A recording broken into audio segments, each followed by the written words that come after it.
Čus bambus. Na dvorku máme taková krásná manga, taková úplně nádherné.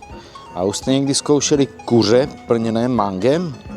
Je to vynikající, je k tomu zapotřebí pár surovin a je to něco úplně jiného. To mango to dodá tu správnou šťavnatost.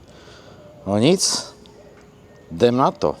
No a základ je pěkné kuřátko. Tady v Mexiku jsou úplně krásně žlutá.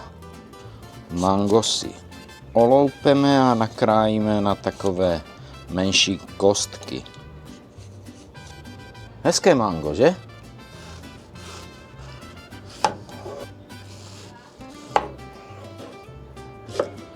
A takové kostky, jak se podaří. Mango si osolíme, opepříme, posypeme sladkou paprikou.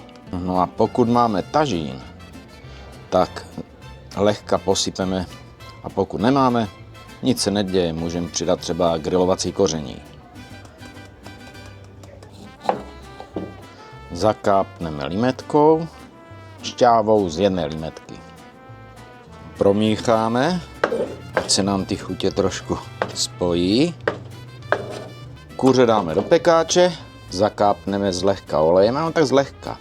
Kuře osolíme, opepříme, přidáme sladkou papriku, trošku tažínu anebo grilovacího koření a tak zlehka zakápneme zbytkem limetky a směs koření do kuřete vetřeme tak ze všech stran.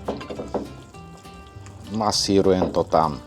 Ochucené mango naplníme do kuřete. Kuřeti svážeme nohy, tady v Mexiku nechávají tu kůžičku tak hezky, takže nemusíme nic vázat. Jen ji tam prostrčíme a máme to tam.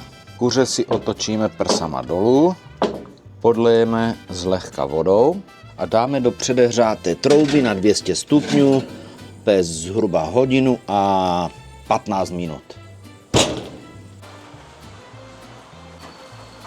Tak a po 90 minutách máme kuřátko upečené.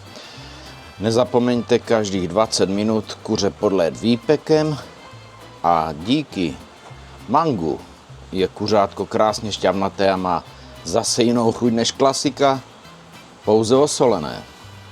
K tomu bramborová kaše, rýže, vlastně doma co rád. Tak dobrou chuť přejeme a na viděnou u našeho dalšího videa. Doufám, že kuřátko vyzkoušíte.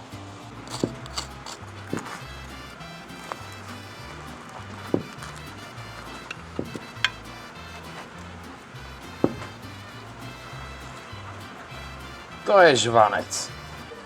No a mango je hezky vypečené.